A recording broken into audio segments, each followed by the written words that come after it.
The Imperial Science Station floated in orbit around a distant star, looking like a massive spinning wheel made of metal and glass.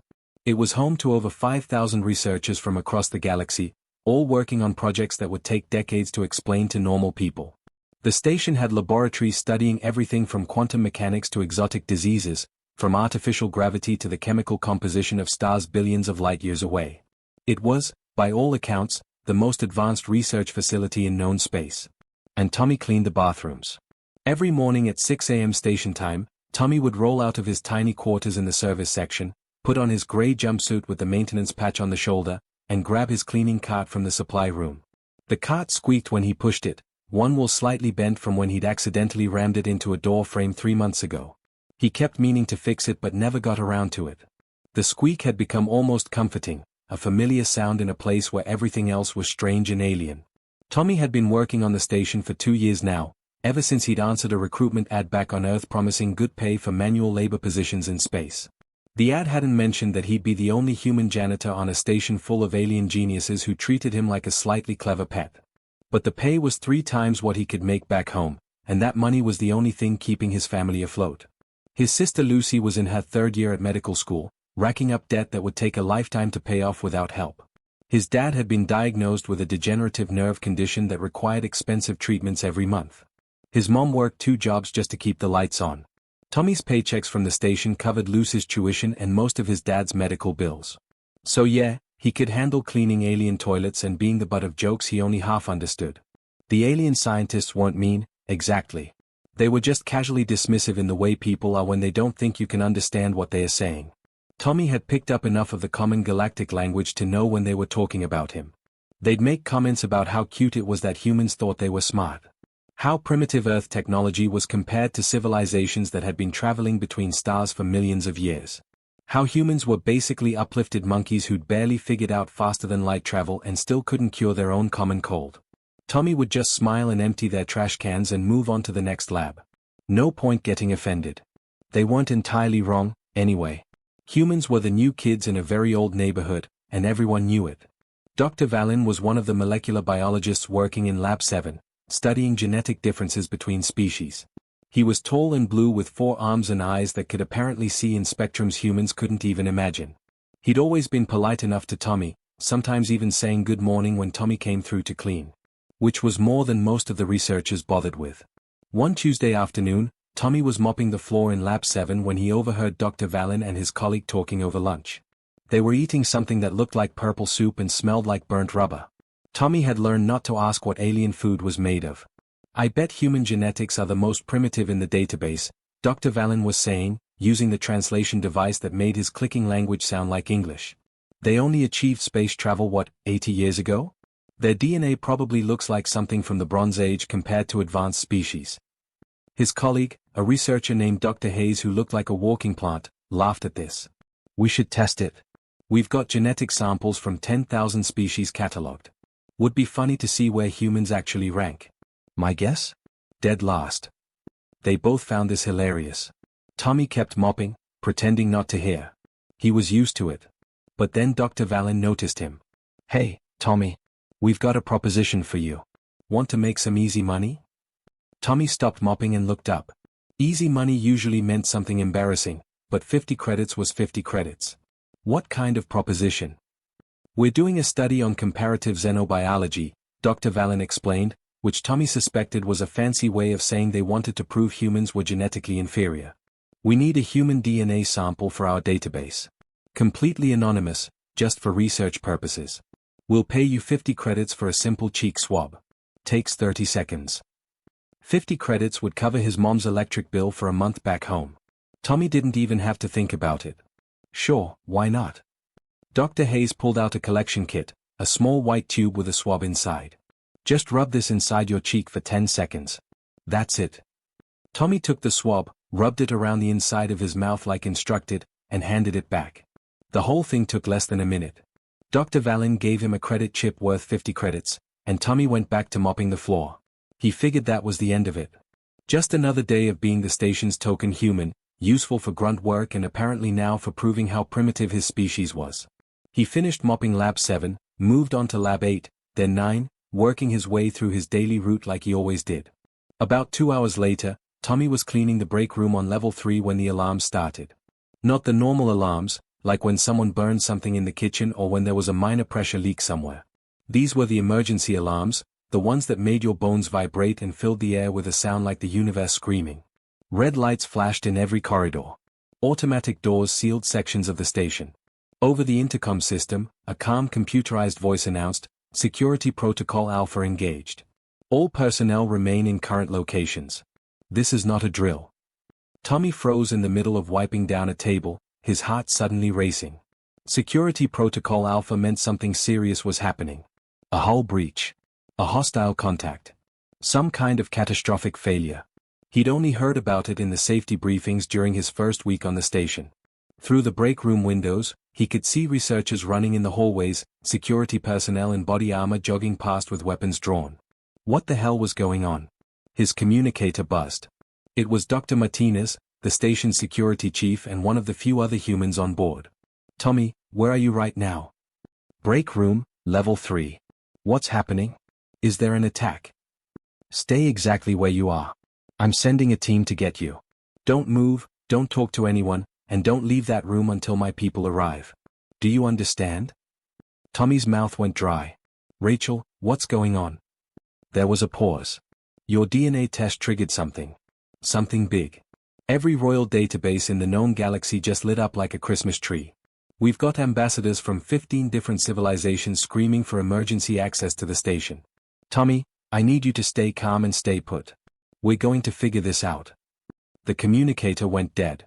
Tommy stood in the empty break room, mop still in his hand, trying to process what he'd just heard. Royal databases? Ambassadors? All because of a simple cheek swab? He looked down at his reflection in the newly polished table. Just a regular guy from Ohio with a slightly crooked nose and a haircut that needed attention. What the hell could be in his DNA that would cause this kind of reaction? Outside the break room, he could hear more footsteps running past. Voices shouting in languages he didn't understand. The alarms kept blaring, relentless and terrifying. Tommy sat down in one of the chairs and waited, his hands shaking slightly, wondering what he'd accidentally gotten himself into. 50 credits suddenly didn't seem worth it anymore. Whatever was in his genetic code, it had just turned his boring, predictable life into something very complicated. And judging by the panic he could hear spreading through the station, he was pretty sure complicated was putting it mildly. Security arrived 10 minutes later, but it felt like hours. 4 armed guards in full combat gear escorted Tommy through corridors that had transformed from the familiar peaceful research halls into something resembling a military lockdown. Every bulkhead door was sealed. Security checkpoints had been erected at major intersections. Scientists were being herded into designated safe zones, many of them looking confused and annoyed at having their work interrupted.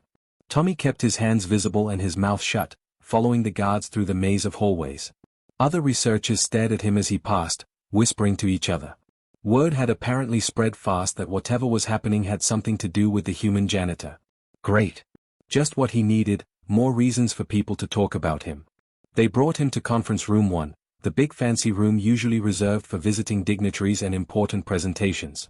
Tommy had cleaned it plenty of times but never actually sat in it.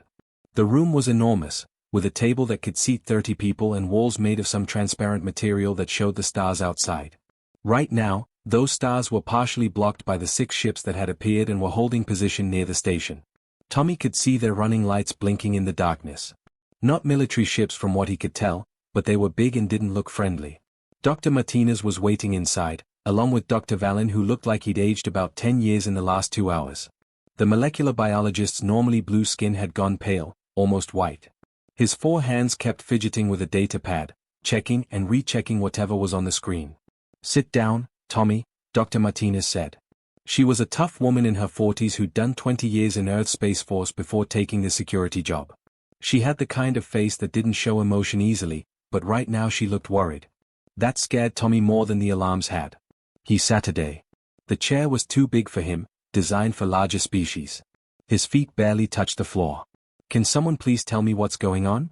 "Rachel, you said something about royal databases." Dr. Vallon spoke up, his voice shaking slightly. "I ran your DNA sample through our quantum gene sequencer like I do with all samples. Standard procedure, completely routine. The machine analyzes genetic markers, maps them, compares them to our database of known species. Should have taken maybe 5 minutes to get results showing basic human genetic structure. Okay, Tommy said slowly. So what happened? The machine froze after 30 seconds. Then every alarm system connected to the genetic database activated simultaneously. Then things got really weird. Dr. Valen turned his datapad around to show Tommy. The screen was filled with text in multiple languages, all of it highlighted in angry red. Your DNA contains something called the founder sequence. Does that term mean anything to you? Tommy shook his head. Never heard of it. Dr. Martinez jumped in. The founder sequence is genetic code that supposedly came from an ancient precursor race called the Founders. We're talking about a civilization that existed roughly 50 million years ago, long before most current species evolved. The Founders allegedly seeded the galaxy with life, creating or uplifting hundreds of species before mysteriously disappearing. Most scientists think they're mythology, just stories different cultures tell about where they came from. But some royal families across the galaxy claim direct descent from the Founders, Dr. Valen continued. They have fragments of genetic code that supposedly proves their bloodline goes back to this ancient race. It's the basis for their right to rule. Divine blood, chosen lineage, all that stuff. We've tested some of these royal samples over the years. The genetic markers are real, though heavily degraded. Tiny fragments scattered through their DNA. Tommy was starting to get a bad feeling about where this was going. And my DNA has these fragments too. Not fragments, Dr. Valen said quietly. The complete sequence. Every single marker, every gene, completely intact and active. You don't have traces of founder genetics. You have the entire original code, pure and undiluted, like someone copied it directly from the source and pasted it into your chromosomes. The room went very quiet. Tommy could hear his own heartbeat pounding in his ears. That's impossible. I'm just a regular guy. My family's been in Ohio for generations. We're not special. My dad fixed cars, my mom's a teacher, my grandpa worked in a factory. We're about as normal as it gets. That's what makes this so bizarre, Dr. Martinez said. Earth's archaeological record only shows modern humans going back maybe 300,000 years. The Founders supposedly existed 50 million years ago. There's no connection. There shouldn't be any way for you to have this genetic code. Dr. Valen pulled up another screen. I've tested this 17 times now using 3 different machines. Same result every time. And it's not just that you have the founder sequence. Your version is more complete than any royal bloodline we've ever tested. The Andromedan Empire's royal family has maybe 5% of the original markers. The Centauri Kingdom has 8%. The Vegan dynasty has 12%, which is the highest we've ever recorded. He looked at Tommy with something like or mixed with fear. You have 97%. The only reason it's not 100 is probably natural mutation over time. Tommy felt like the floor had dropped out from under him. What does that mean exactly? It means according to every legal framework based on founder descent, you have a more legitimate claim to royal authority than any current ruling family in the galaxy, Dr. Martinez said bluntly. 73 different kingdoms, empires, and dynasties base their right to rule on having founder blood. You just tested as having purer founder blood than all of them combined. Before Tommy could process that information, the door burst open. A tall alien in elaborate robes swept into the room, followed by an entourage of guards and advisors. Tommy recognized him from station briefings as Ambassador Wright from the Andromedan Empire, one of the most powerful civilizations in known space. The ambassador's family had ruled for 10,000 years, claiming unbroken descent from the founders themselves. Wright looked furious. Where is he? Where is this human who dares to claim my family's sacred bloodline? Dr. Martinez stood up, putting herself between Wright and Tommy. Ambassador, this is a scientific matter. We're still analyzing the results. I don't care about your analysis, Wright snapped. This is clearly a mistake or a fraud. My family's genetic heritage is documented and verified going back millennia. We are the direct descendants of the founders, chosen to lead by divine right. Some primitive species that just learned to leave their own planet cannot possibly have purer blood than the imperial line. With respect, Ambassador, the genetic data doesn't lie, Dr. Valen said, though his voice wavered. I've verified the results multiple times. This human carries genetic markers that predate your family's lineage by millions of years. Wright's face turned an alarming shade of purple. Then test it again. Test it 100 times. I want my personal geneticists brought in to examine this human. And I want to know who's behind this obvious attempt to undermine legitimate royal authority.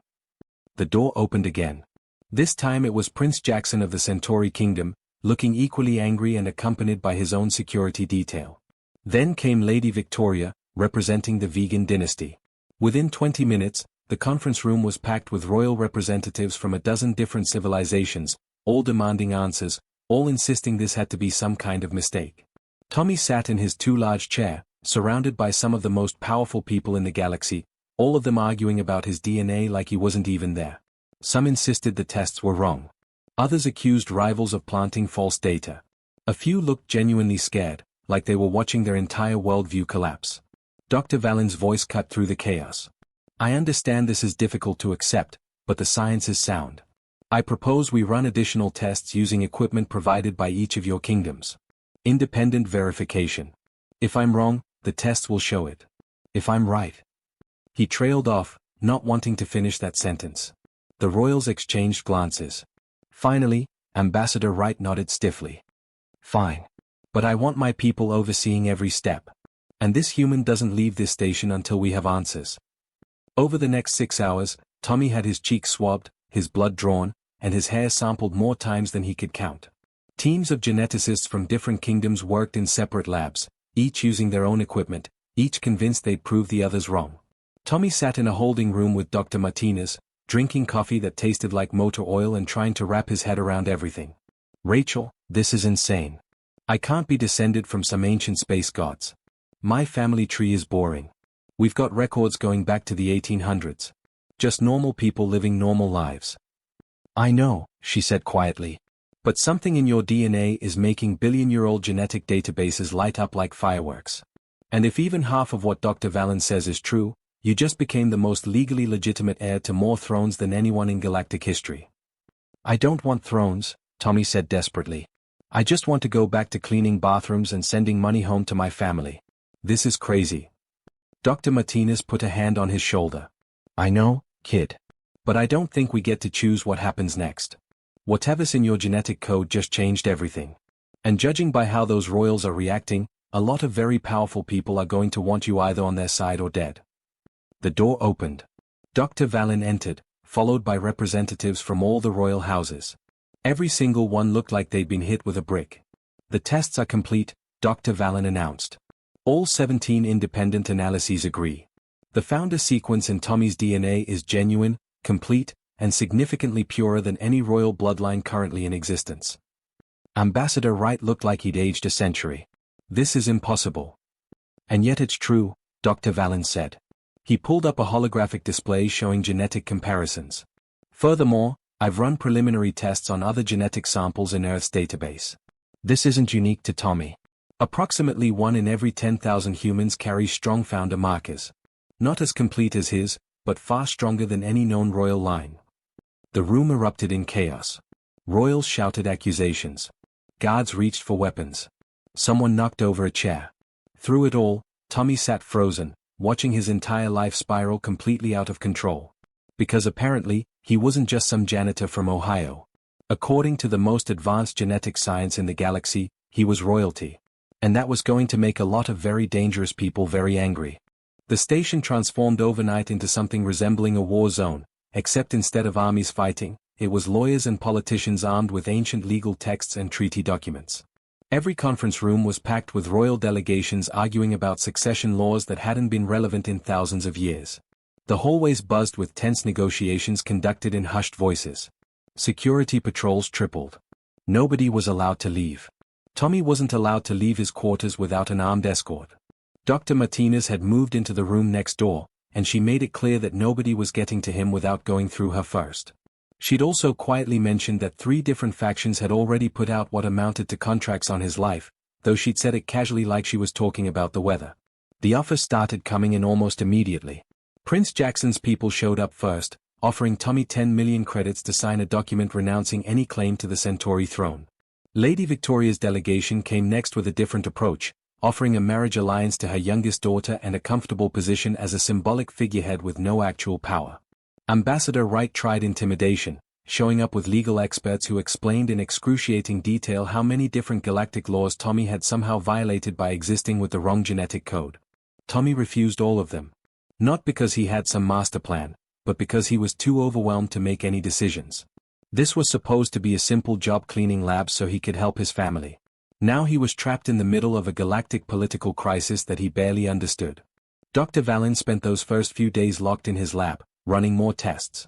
He looked worse each time Tommy saw him, like a man who'd discovered something that had shattered everything he thought he knew. On the third day, he requested a private meeting with Tommy and Dr. Martinez.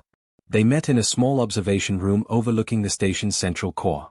Dr. Vallon had a data pad clutched in his hands, and he kept glancing over his shoulder like he was worried someone might be listening. "I found something else," he said quietly. "Something that makes this situation even more complicated." Tommy wasn't sure how things could get more complicated, but he gestured for Dr. Vallon to continue. "The founder sequence isn't just genetic code. It's connected to technology scattered throughout the galaxy. Ancient defense systems, power cores, city-sized ships that have been dormant for millions of years.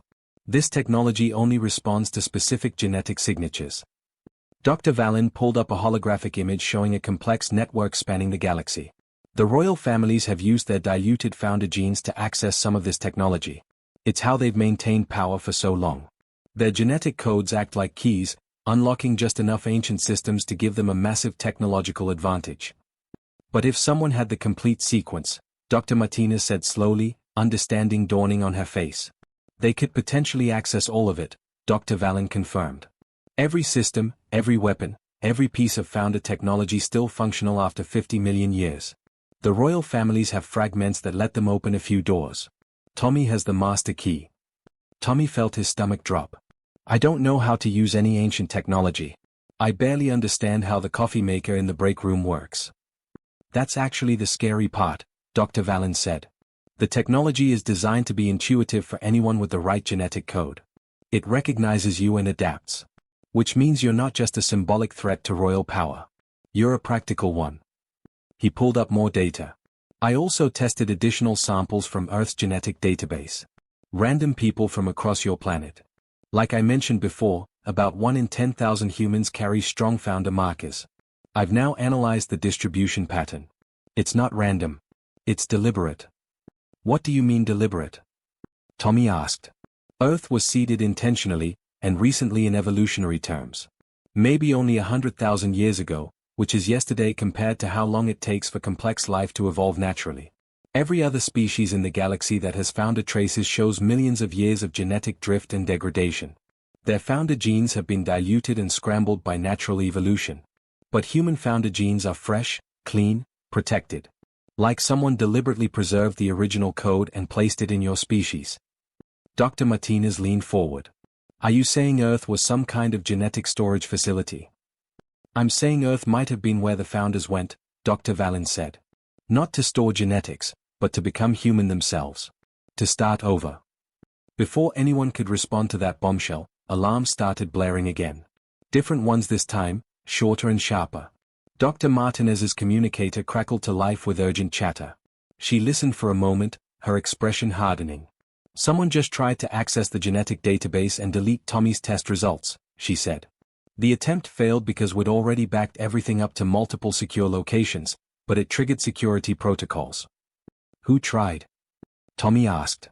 "We're tracing it now." Dr. Martinez was already moving toward the door. "Stay here. Don't open this door for anyone except me." She left at a run.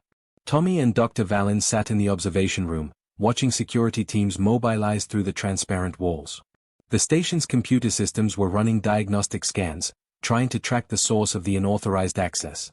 It took 20 minutes to trace the deletion attempt to a terminal in the diplomatic wing. The access codes belonged to Prince Jackson's personal advisor, a high-ranking official named Chancellor Brooks who'd been with the Centauri royal family for decades. Security teams rushed to his quarters. They found him dead. The official report called it suicide. Brooks had apparently ingested a fast-acting poison and left no note. But when Dr. Martinez showed Tommy the preliminary forensics report, she pointed out details that didn't add up. The angle of the poison injection. The lack of hesitation marks. The way his quarters had been carefully cleaned of any personal data. "This wasn't suicide," she said quietly. "Someone killed him and made it look like he'd killed himself. Which means whoever's behind this has resources and reach inside the diplomatic corps." "Behind what exactly?" Tommy asked, though he was starting to get a sick feeling about the answer. Dr. Martinez pulled out a secure data pad that Brooks' people had found hidden in his quarters. It had taken the station's best cryptographers 3 days to crack the encryption. What they found inside changed everything. The files detailed an organization called the Custodians. Not a government or a company, but a secret society that had existed for over 12,000 years. The records went back centuries, carefully documenting meetings, decisions, and actions taken to preserve what they called the proper order of things. Their mission was simple: maintain the myth of royal bloodlines descended from the founders, and ensure the actual founders never returned to threaten that order. According to the Custodians' own records, the founders hadn't died mysteriously or transcended to some higher plane of existence like the myths claimed. They deliberately walked away. After 50 million years of building civilizations and ruling the galaxy, they'd grown tired of it all. Tired of the responsibility, the power, the endless weight of empire. So they'd chosen a single, unremarkable planet in a quiet arm of the galaxy. They'd used their advanced genetic engineering to reset themselves, stripping away the enhancements and modifications they'd accumulated over millions of years. They'd made themselves mortal, vulnerable, limited. And they'd let themselves evolve naturally on Earth, starting over from scratch. But they'd left a safeguard. A genetic time bomb embedded in humanity itself.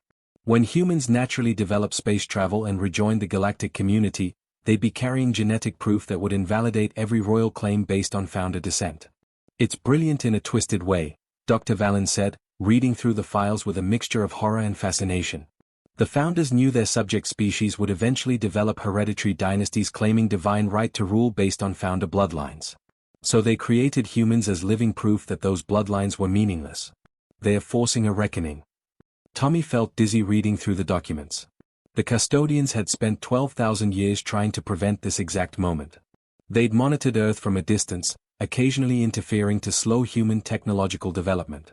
They'd sabotaged early attempts at faster-than-light travel. They'd even considered more extreme measures like planetary quarantine or selective population reduction, though apparently those proposals had been voted down. When humans finally achieved spaceflight naturally about 80 years ago, the Custodians couldn't stop it without revealing themselves and risking everything they'd built. So they'd scrambled to contain the damage, hoping they could control the narrative when the truth eventually came out. Tommy's DNA test was random chance, but now that it had happened, the Custodians were in full crisis mode. The files contained contingency plans. Stage 1 was discrediting the research and making it seem like fraud or error. Stage 2 was eliminating key witnesses, specifically Tommy and Dr. Valen. Stage 3, if necessary, involved declaring Earth a contaminated world and implementing a complete quarantine, cutting humanity off from the rest of the galaxy indefinitely.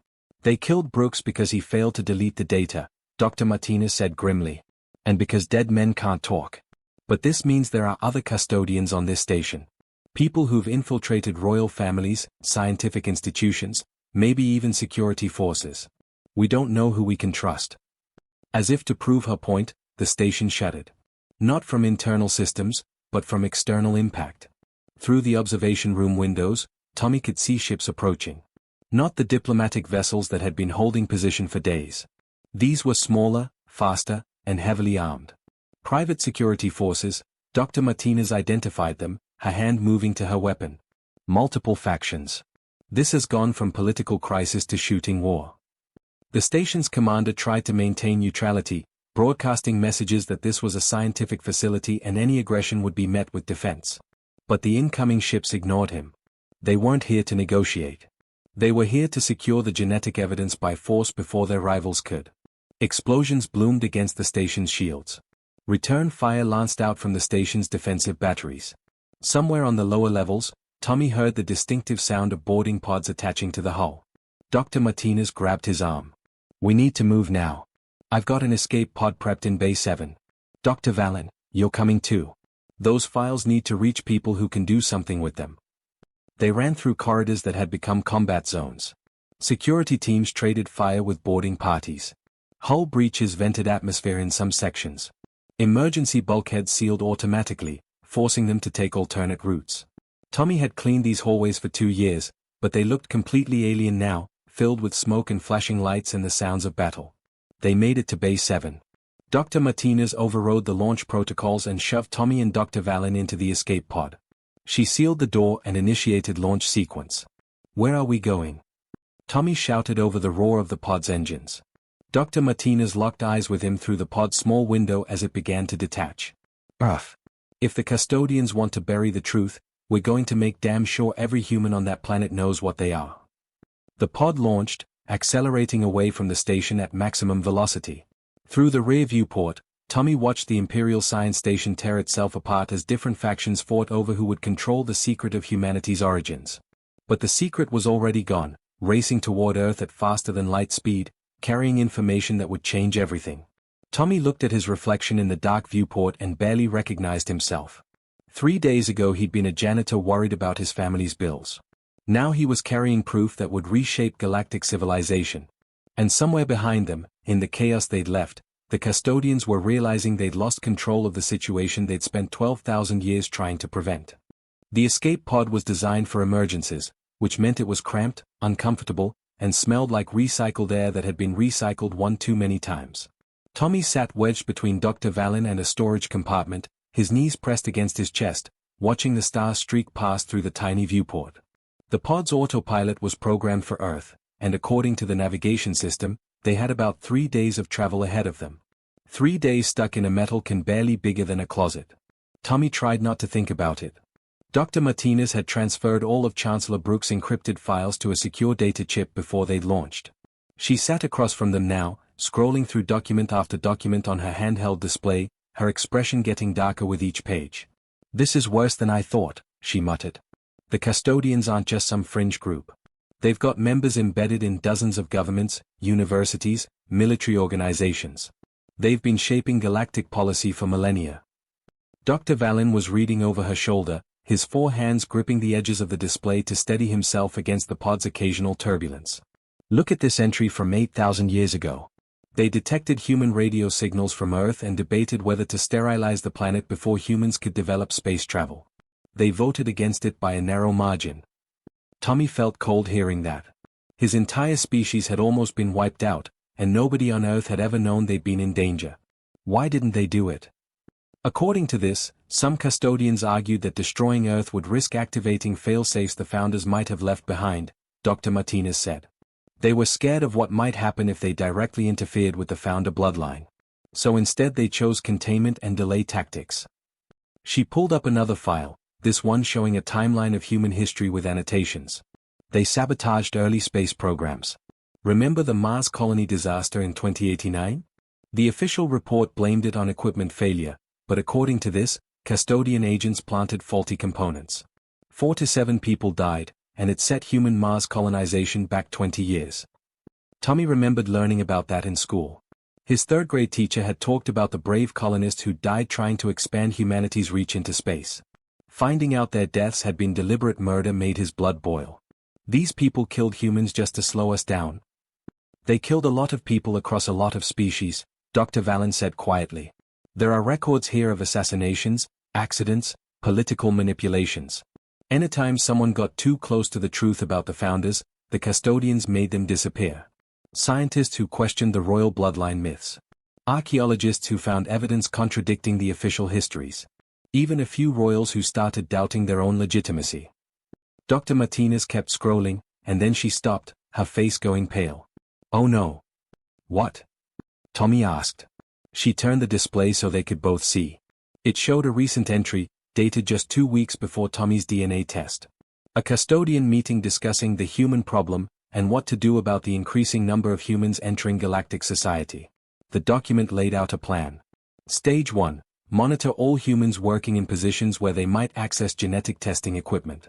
Stage 2. If any human tested positive for strong founder markers, contain and discredit the results immediately. Stage 3. If containment failed, eliminate the individual and anyone who'd seen the data. Stage 4. If elimination failed and the information went public, implement Protocol Omega. What's Protocol Omega? Dr. Vallon asked nervously. Dr. Martinez found the file and opened it. Her hands were shaking. It's a complete quarantine of Earth. They've got ships positioned in deep space, ready to blockade the entire solar system. Any vessel trying to leave gets destroyed. They cut off all communication, isolate Earth completely, and let humanity die out over the next few centuries. They're calling it necessary pruning to preserve galactic stability. Tommy couldn't breathe. They're going to trap everyone on Earth? My sister, my mom, everyone I know. Only if we fail to stop them, Dr. Martinez said firmly. That's why we need to get this information public as fast as possible.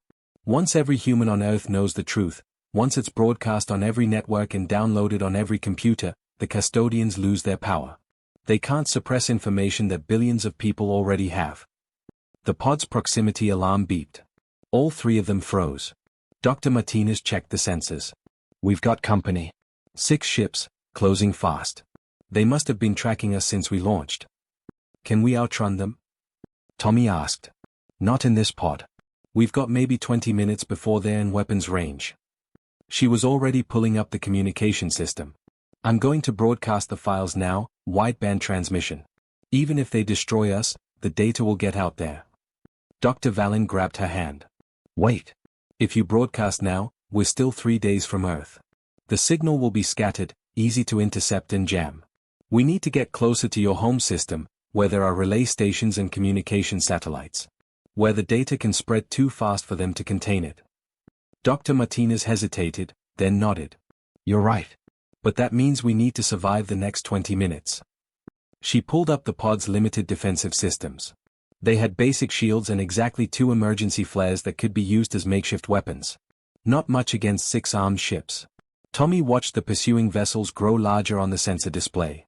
He thought about his family back on Earth, going about their normal lives with no idea that their entire species was on the edge of extinction. His mom was probably teaching her second graders right now. His sister was likely studying for her medical exams. His dad was at physical therapy, trying to maintain what mobility he had left. All of them about to be trapped on Earth forever if the custodians succeeded. Something sparked in Tommy's mind. A memory of what Dr. Valen had said back on the station. The founder technology recognizes you and adapts. It's designed to be intuitive for anyone with the right genetic code. The escape pod, Tommy said suddenly. Is it built using any ancient technology? Anything that might respond to founder genetics? Dr. Martinez looked confused. Some of the power systems are based on reverse-engineered founder designs. Most advanced ships use some founder tech. Why? Tommy unbuckled his harness and moved to the control panel. Because maybe I can access systems that shouldn't be accessible. You said the technology adapts to the genetic code. Let me try. He placed his hands on the control panel, not really knowing what he was doing, just following instinct. For a moment, nothing happened. Then the panel lit up with symbols he'd never seen before. Readouts that weren't in any language he knew, but somehow he understood them anyway. It was like the systems were talking directly to his brain, showing him what they could do, asking him what he needed. The escape pod had been designed with limitations built in, safety protocols that prevented it from going too fast or drawing too much power from its core. But those limitations were just software, just code that said what the pod was allowed to do rather than what it was capable of doing. Tommy's mind reached into those systems and simply removed the restrictions. The pod's engines surged with power they weren't supposed to have. Shields that should have been weak suddenly intensified to military-grade strength. Energy weapons that hadn't existed a moment ago materialized from hidden compartments, systems that had been dormant since the pod was built suddenly waking up and asking how they could help. What the hell? Dr. Martinez whispered, watching her displays light up with capabilities that definitely weren't in the pod's manual. Founder technology, Dr. Valen breathed. It's responding to him. The pod was built with ancient systems, but they were locked down, restricted. His unlocking them. The pursuing ships opened fire, energy beams slicing through space toward the tiny escape pod. Tommy didn't think, just reacted. The pod's shields reconfigured themselves into a pattern that caught the incoming fire and dispersed it harmlessly. Return fire lanced out from weapons that shouldn't exist, surgical strikes that disabled the pursuer's engines without destroying them completely. Within 90 seconds, all 6 ships were drifting powerlessly in space, their crews alive but their vessels crippled. The escape pod accelerated away, moving faster than any escape pod had any right to move, heading toward Earth at a speed that would cut their travel time in half. Tommy pulled his hands back from the control panel, breathing hard. The symbols faded, but the systems remained active, the pod's enhanced capabilities stabilized and operational. Dr. Martinez stared at him. How did you know you could do that? I didn't, Tommy admitted. I just felt like I should be able to. Like the technology wanted to help. Does that sound crazy? Given everything else that's happened, That's actually the least crazy thing today, she said with a weak laugh. Dr. Vallon was frantically taking readings with a portable scanner. Fascinating. The pod systems are rewriting their own code, optimizing based on patterns that. Tommy, I think the technology isn't just responding to your genetics. I think it's been waiting for someone with your genetic code to activate it. Like a lock waiting for the right key. They traveled in silence for a while after that, each lost in their own thoughts. The pod's enhanced engines made the journey smoother, faster. What should have taken 3 days would now take maybe 30 hours. Tommy kept thinking about what he'd just done. He'd accessed technology that was 50 million years old, systems that had been dormant in the pod's construction, just waiting for the right genetic signature to wake them up. If this was possible with a simple escape pod, what could someone with his genetics do with real founder technology? The weapons systems, the cityships, the defense networks that Dr. Vallon had mentioned? It was terrifying. Not because he wanted that power, but because he absolutely didn't. He didn't want to be able to wake up ancient weapons or control systems that could reshape civilizations. He just wanted to go home, help his family, live a normal life. But looking at the data files showing the custodians' plans, reading about the thousands of people they'd killed over millennia to preserve their lies, Tommy realized normal wasn't an option anymore. The truth about humanity, about the founders, about the false foundations of galactic power structures, it all needed to come out. Not because he wanted to rule anyone or claim any thrones. But because people deserved to know the truth. Every human on Earth deserved to know what they were, where they came from, and why some secret society had been trying to keep them trapped and ignorant for thousands of years. We're going to make it, Dr. Martinez said, checking their trajectory. Another day and we'll be in Earth's communication range. Then we broadcast everything, and the custodians can't stop it. Tommy nodded, hoping she was right. Behind them, somewhere in the vast darkness of space, the custodians were regrouping. They'd lost this round, but they had resources and agents everywhere. The fight wasn't over. But for the first time since this nightmare started, Tommy felt like maybe they had a chance. Not because of ancient bloodlines or genetic legacies or any of that. But because the truth was a powerful weapon, and they were about to hand it to billions of people. The pod raced toward Earth, carrying 3 passengers and information that would change everything. Tommy watched his home planet grow larger in the viewport, a small blue marble that held his entire world, and he prepared to tell them a truth that would turn that world upside down. The escape pod broke through Earth's atmosphere 36 hours after launch, streaking across the sky like a meteor before the automated systems kicked in and slowed their descent. They landed hard in a field outside Columbus, Ohio, about 40 miles from where Tommy had grown up. The impact threw them against their restraints, and Tommy tasted blood from where he'd bitten his tongue. But they were alive. They were home. Dr. Martinez kicked open the hatch, and Tommy breathed Earth air for the first time in 2 years. It smelled like grass and dirt and rain, nothing like the recycled atmosphere on the station. He wanted to just lie there in the field and enjoy it, but they didn't have time. Broadcasting now, Dr. Martinez said, pulling out the data chip with all the custodian files.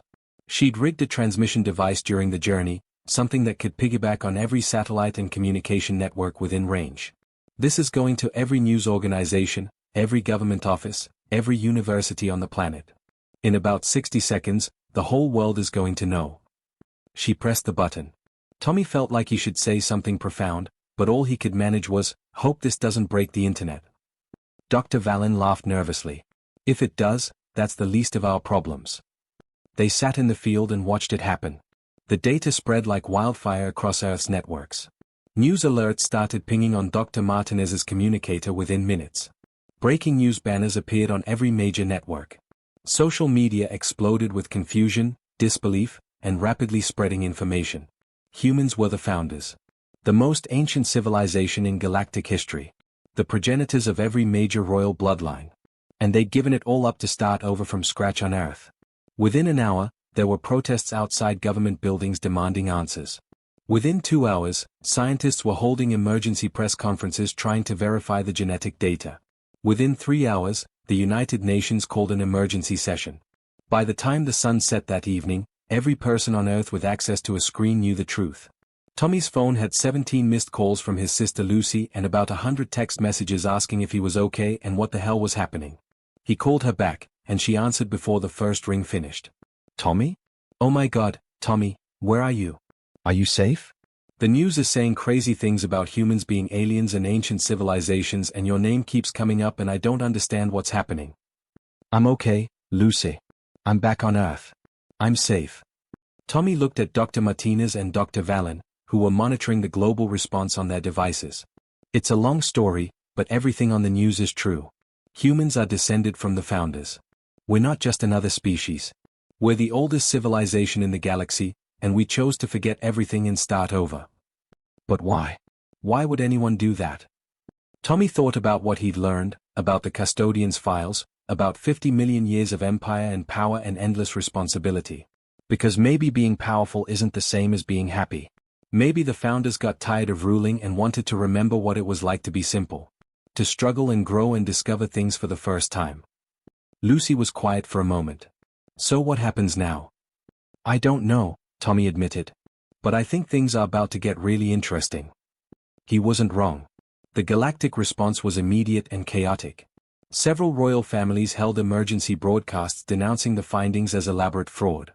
Others acknowledged the genetic evidence but argued it didn't matter, that they'd earned their right to rule through millennia of leadership. A few smaller kingdoms, seeing the writing on the wall, announced they'd be transitioning to democratic systems. The Andromedan Empire took the hardest line. Ambassador Wright appeared on every major galactic network, his face tight with barely controlled fury.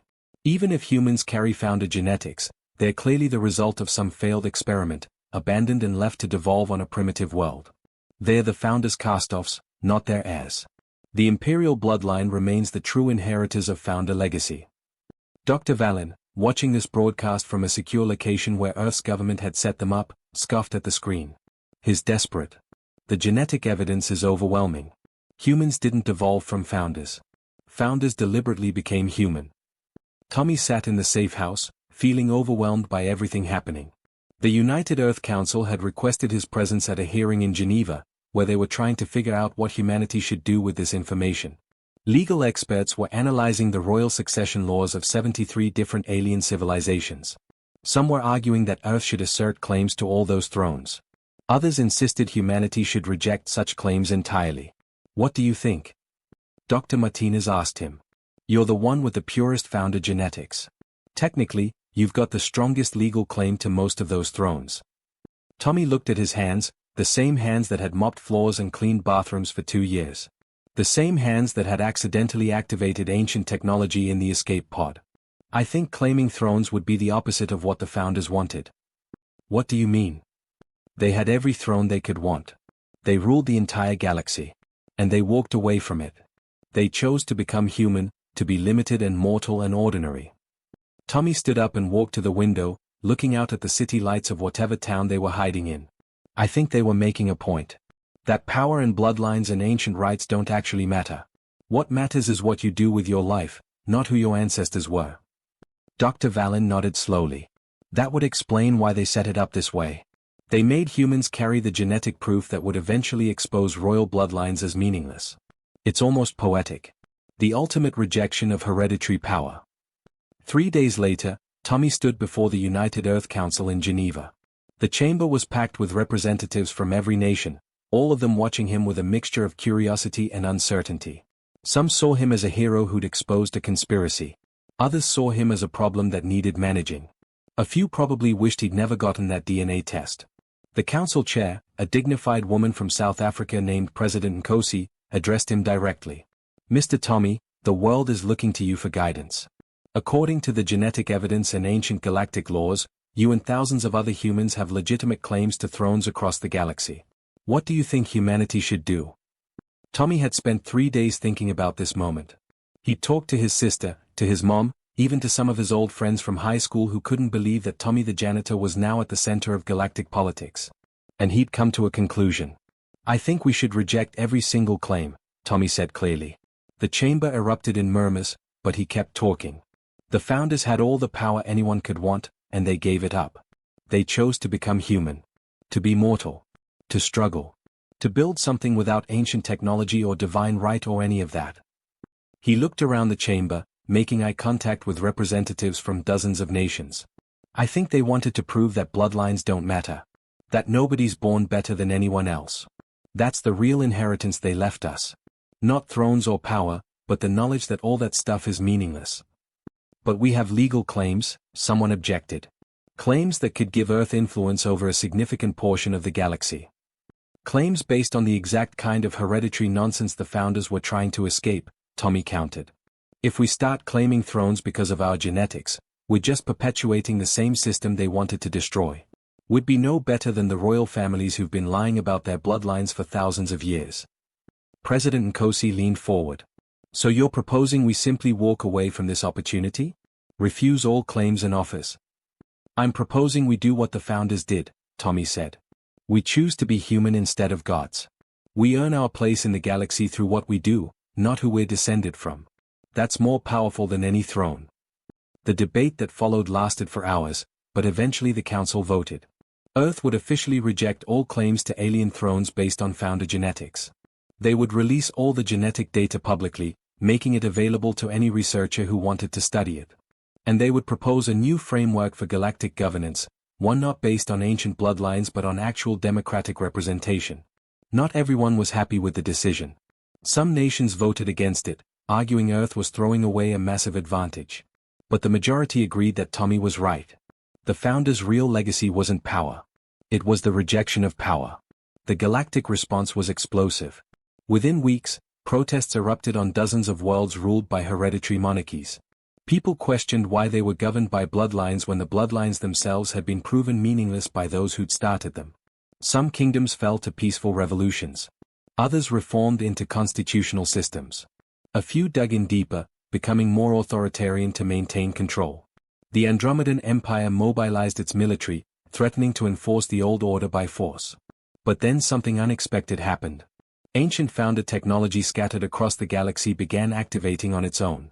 Not weapons or warships, but infrastructure systems. Power grids, environmental controls, communication networks. The technology started recognizing genetic signatures from the thousands of humans who'd spread across the galaxy as workers, researchers, and travelers. It began transferring control from royal families to democratically elected governments. Not through force, but by simply offering a choice. The technology would serve whoever the people chose, not whoever claimed the right bloodline. It was chaos, but the kind of chaos that comes with change. The Andromedan Empire tried to resist, but when their own founder-based technology stopped responding to Ambassador Wright's family and started asking the population who they wanted in charge, the imperial system collapsed within months. Wright himself was last seen boarding a ship to a remote colony world, no longer an ambassador, just another citizen. Tommy watched all this unfold from his apartment back in Ohio. He declined every interview request, every book deal, every offer to become a spokesperson or politician or celebrity. He'd gone back to school instead, enrolling in community college to study environmental science. Something about learning to help preserve Earth felt right after everything that had happened. His sister Lucy finished medical school and started her residency at a hospital that now treated both humans and the increasing number of aliens moving to Earth. His mom kept teaching second grade, though now some of her students were from off-world, kids whose parents had come to Earth specifically because it was the homeworld of the founders. Dr. Vallon stayed on Earth, working with human geneticists to understand the founder legacy. He'd become something of a celebrity in academic circles, the alien scientist who'd helped uncover the truth. He visited Tommy sometimes, usually bringing coffee and wanting to discuss the philosophical implications of what they'd discovered. Dr. Martinez took a job with Earth's new Department of Galactic Affairs, helping manage the transition as humanity adjusted to its new role in the galaxy. She still checked in on Tommy regularly, half guardian angel, half friend, making sure he was okay. 2 years after the DNA test that changed everything, Tommy took his girlfriend and his nephew to visit the museum that had been built at the site where their escape pod had landed. The pod itself was on display, along with exhibits explaining the founder legacy and how humanity's true inheritance wasn't power, but the choice to reject it. His nephew, 10 years old and fascinated by space, asked if it was true that Tommy could have been a king of the whole galaxy. I guess technically, yeah, Tommy said. But being a king sounds boring. Too many meetings. Too much responsibility. I'd rather just be me. That's silly, his nephew said. If I could be a king, I totally would. Tommy laughed and ruffled the kid's hair. Maybe when you're older, you'll understand. Sometimes the best thing you can do with power is give it away. They walked through the museum, past displays showing the timeline of events, the genetic evidence, the fall of hereditary systems across the galaxy. There was a whole section dedicated to the custodians and their thousands of years of manipulation, their crimes exposed for everyone to see. At the end of the exhibit was a simple plaque with a quote that Tommy had given during his council testimony: "The founder's greatest achievement wasn't building an empire. It was having the wisdom to walk away from it." Tommy stood there reading it, thinking about everything that had happened. About how a simple DNA test had unraveled secrets kept for millennia. About how the truth had spread too fast for anyone to contain it. About how people across the galaxy were learning that bloodlines and divine right and ancient claims were all just stories told by those who wanted to justify their power. The real inheritance the founders left wasn't genetic. It was philosophical. The idea that no one is born better than anyone else. That power doesn't make you special. That sometimes the strongest thing you can do is choose to be ordinary. Tommy thought the founders would be proud of what humanity had chosen. Not to claim thrones or assert dominance or use their genetic legacy as a weapon. But to do exactly what the founders had done 50 million years ago. To choose to be human. To struggle and learn and grow. To build something meaningful without relying on ancient power or divine birthright. That inheritance, Tommy thought, was worth more than all the empires in the galaxy. His nephew tugged on his sleeve. "Uncle Tommy, can we get ice cream now?" Tommy grinned. "Yeah, kid. Let's get ice cream." They left the museum and walked into the afternoon sun. Just a regular family doing regular things. And somehow, that felt exactly right.